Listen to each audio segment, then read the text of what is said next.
Four men are sitting on a hillside in the dark. The city below them is lit.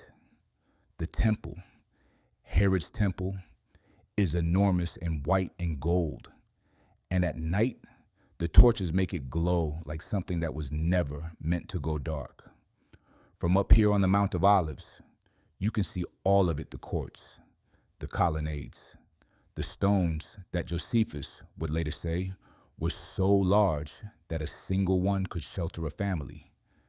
The disciples have just been marveling at those stones, and Jesus has just told them every single one will be thrown down.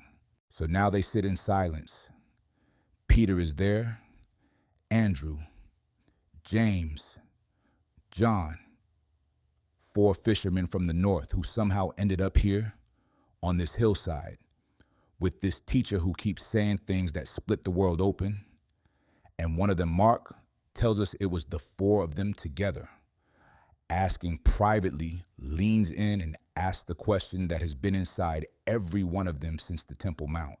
Tell us, they say, when will these things be, and what will be the sign of your coming and of the end of the age?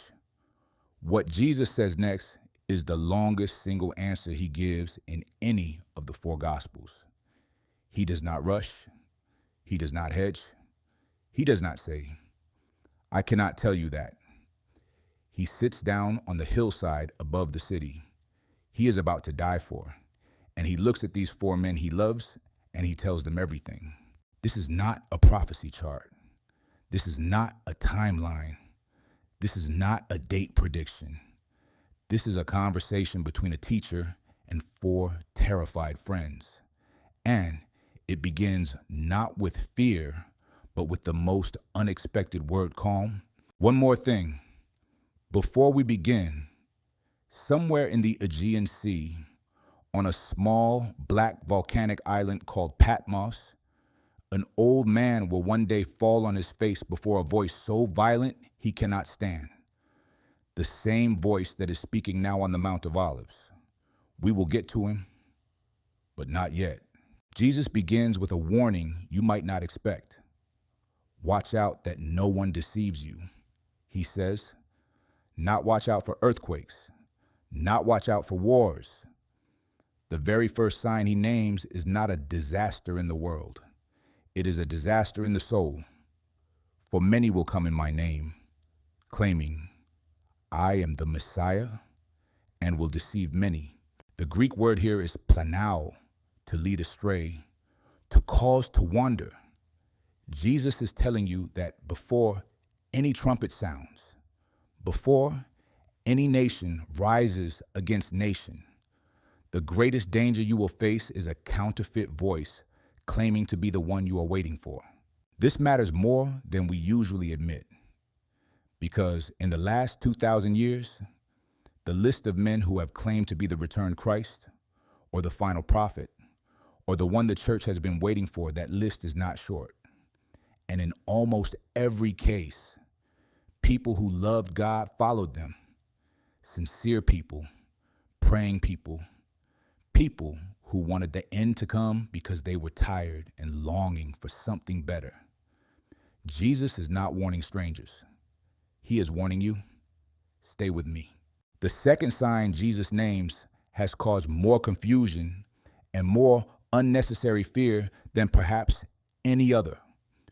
You will hear of wars and rumors of wars, he says.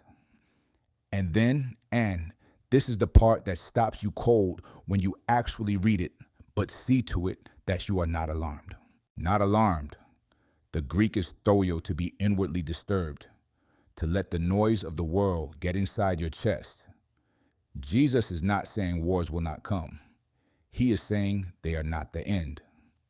Such things must happen, he says, but the end is still to come. Here is what most people miss. Jesus is not giving you a reason to despair. He is giving you a reason to stay steady. Every war that breaks out, every regime that falls, every news headline that makes your hands shake, Jesus has already seen it. He named it on this hillside, and he said, do not be alarmed. Nation will rise against nation, kingdom against kingdom. There will be famines and earthquakes in various places. And then he says something extraordinary. All these are the beginning of birth pains. The Greek is archeordinon, beginning of birth pains, not the end, not the climax, the beginning. And Paul will later use the same metaphor in Romans 8, writing that the whole creation has been groaning as in the pains of childbirth, which means this every disaster, every earthquake, every war is not the world dying. It is the world being born into something new. A mother in labor is not losing. She is approaching. But before we get to what she is approaching, Jesus speaks of what the path will cost you personally. We are halfway through the signs Jesus named on the Mount of Olives. And here is what I want you to hold right now. Not one of these signs has been given to frighten you. Every single one has been given to orient you, to say the story is on schedule. The teacher is not surprised. You do not have to be either. If this is landing somewhere real for you, I want to ask you to do one thing before we keep going. Hit subscribe, not for the algorithm, but because the conversation we are having here about what the end means for the way you live today is one worth continuing, and I do not want you to miss what comes next. Jesus does not soften the next sign. Then you will be handed over to be persecuted and put to death, and you will be hated by all nations because of me. The word for tribulation in Greek is thlipsis. It means literally to be pressed under a weight, to be crushed. And it is the same word Paul uses in 2 Corinthians when he writes about being hard pressed on every side. He knows this word from the inside. Paul wrote his first letter to the Thessalonians because the believers there were so frightened. They thought they had missed the return of Christ, that their dead friends and family had been lost, that they could not function. He wrote to say, "You are not in darkness." This was always part of the story. What Jesus names here as a sign of the end is not just tribulation in the abstract. He is telling you that the faithfulness of the church, your faithfulness will itself become a sign. The presence of believers who will not bend, who will not renounce, who will keep loving when it costs something, that is a sign to the watching world that something is happening that cannot be explained by politics or economics or human willpower alone.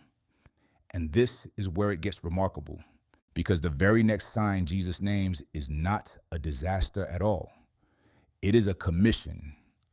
And this gospel of the kingdom will be proclaimed throughout the whole world as a testimony to all nations. As then the end will come. Every sign before this one has been something that happens to you. War happens to you. Persecution happens to you. Earthquakes happen around you. But this sign, this one, is something you participate in. The gospel going to all nations is not a passive event unfolding on a stage somewhere else. It is a task, and Jesus ties it directly to the timeline. The end does not come until this is finished, which means you are not a spectator of prophecy. You are a participant. Then Jesus speaks of the abomination of desolation, the sign Daniel wrote about, the desecration of the holy place that would signal the final crisis. And here, a historian steps in. Josephus, the Jewish general turned historian, who witnessed the fall of Jerusalem in AD 70, wrote in his Jewish War what happened when the Roman armies of Titus surrounded the city. Over 1 million people died. The temple was burned. The stones were thrown down, exactly as Jesus had predicted. Eusebius records that the Christians in Jerusalem, remembering what Jesus said on the Mount of Olives, "Let those in Judea flee to the mountains," escaped to a city called Pella before the siege closed. They listened.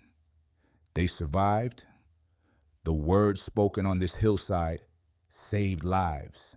And yet, the horror of AD 70, as catastrophic as it was not the final fulfillment.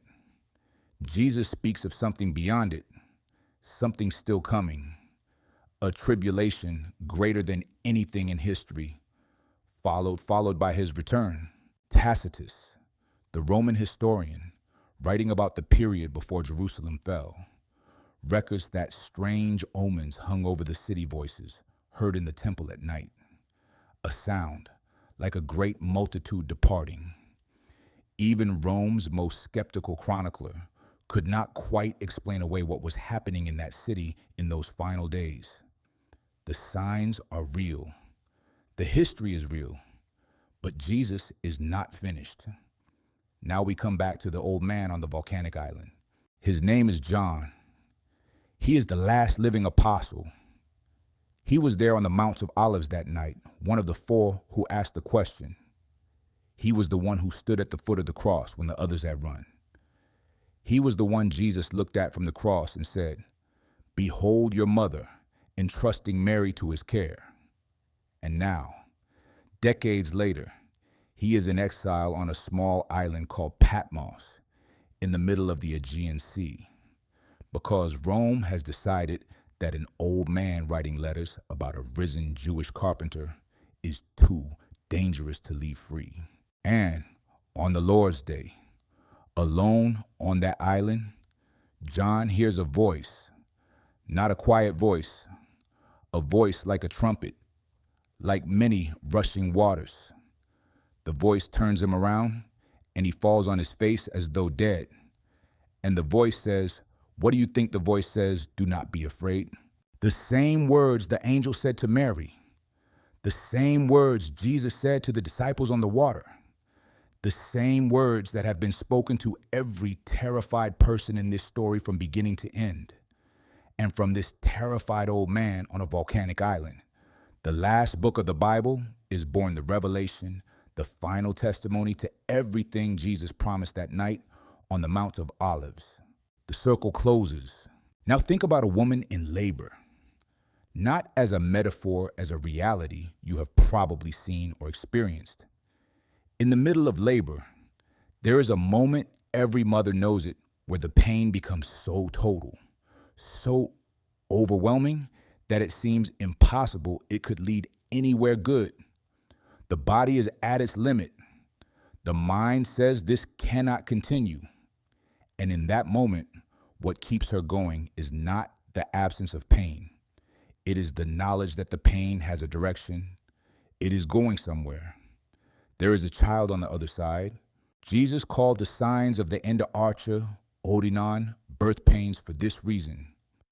Not to minimize the suffering, not to make it easier to watch, but to tell you that it has a direction, that the convulsions of history are not random, that every war, every earthquake, every persecution, every failed government and broken system is a contraction, not a death, a birth. And Paul, writing to the Romans from a city that would one day execute him, says it like this: I consider that our present sufferings are not worth comparing with the glory that will be revealed in us. He does not say the sufferings are small. He says they are not worth comparing. There is a weight on the other side of this that makes the scales tip so far that the pain, real as it is, cannot balance it. The Greek word Jesus uses in Matthew 24:13 is hypomone.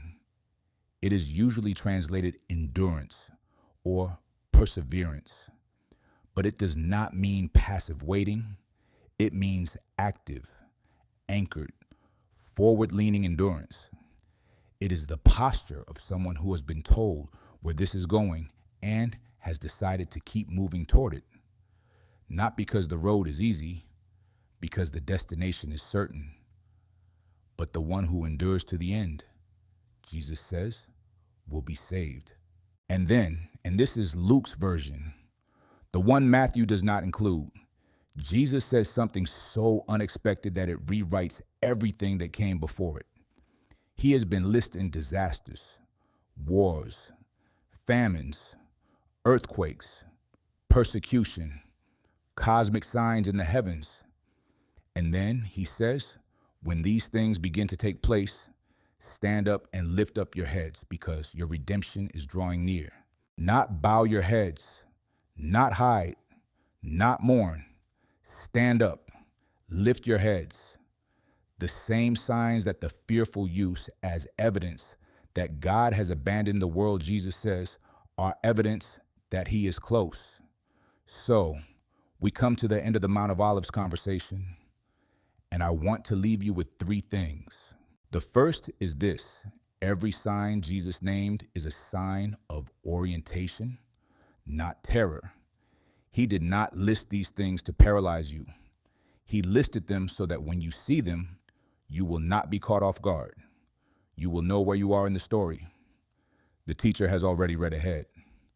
He is not surprised. He named it. The second is this: you are not called to predict the end. You are called to be ready for it. The disciples asked when. Jesus answered with how to live, not with a calendar, but with a character. Watch for counterfeits. Do not be alarmed. Endure. Proclaim. Love. These are not waiting instructions. They are living instructions. And the third, the one I want to leave sitting in your chest, is this: the God who told you it was coming is the same God who is coming. He is not sending information from a safe distance. He is not a commentator watching from outside history. He stepped inside it. He died inside it. He rose inside it. And he is returning inside it personally, visibly, unmistakably, for every eye to see. The same Jesus who sat on the Mount of Olives with 4 frightened fishermen and said, "Do not be alarmed," is the one whose arrival every sign is pointing toward. The signs are not the story. He is. Before I go, which of these signs hit closest to home for you today? Is it the false voices, the wars and rumors, the call to endure, or the commission that the gospel goes to all nations? Tell me below. I read every comment, and I want to know where this landed for you. Stand up, lift your heads. Your redemption is drawing near.